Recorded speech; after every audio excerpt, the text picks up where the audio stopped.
휴일에도 노고가 많으십니다. 2024년 10월 3일 국민의힘 논평 시작하겠습니다. 어제 있었던 국회 법사위 이화영 청문회 관련 논평입니다.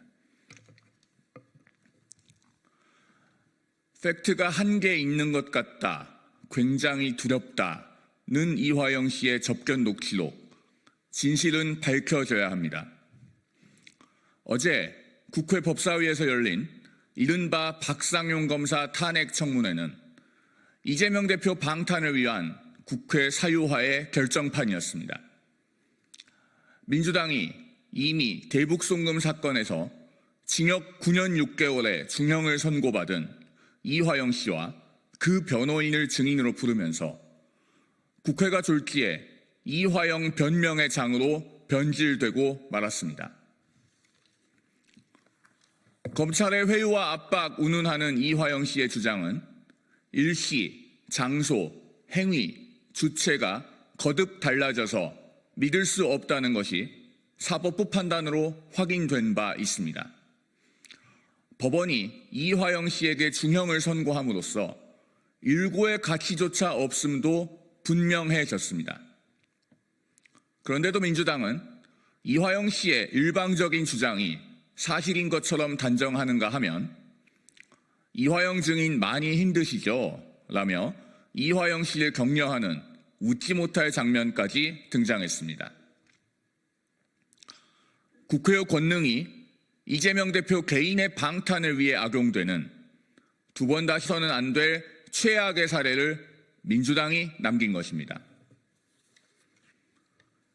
청문회가 시작하기 전까지는 이런 억지 청문회를 개최하는 것이 이화영의 유죄는 곧 이재명의 유죄라던 대북송금 사건 때문인 것처럼 보였습니다. 그런데 어제 국회 법사위에서 공개된 이화영 씨와 변호인 간의 구치소 접견 녹음 파일의 내용을 보면 또 다른 배경이 드러납니다. 언론 보도에 의하면 이화영 씨는 김성태 쌍방울그룹 회장을 거론하면서 팩트가 한계 있는 것 같다, 지금 사실은 굉장히 두렵다고 했습니다. 특히 녹취록에 따르면 이 씨는 김성태 회장이 폭로하려는 내용이 사실일 수 있다는 발언을 거듭했다고 합니다. 이화영 씨는 변호사비 대납을 말하는가 하면 무죄 나올 때 법원에 로비했다고도 언급했습니다. 정치자금에 관한 내용도 들어있습니다. 이 내용들을 보면 국회를 사유화한 청문회 개최의 또 다른 배경을 미루어 짐작할 수 있습니다. 지극히 이례적인 민주당의 이화영 고하기는 법원에서도 의구심을 가지고 있는 부분이기도 합니다.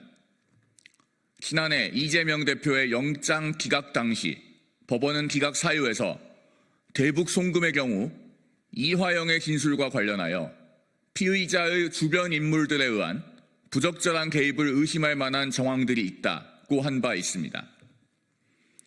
이런 시도들이 비단 대북송금 사건 때문만이 아니었다는 점 역시 녹취록을 통해 드러나고 있습니다.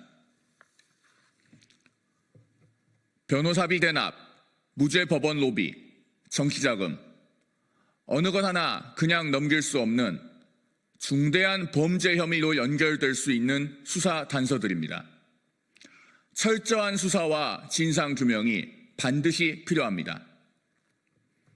다른 누구도 아닌 이화영 씨가 본인의 입으로 언급했던 사안들입니다.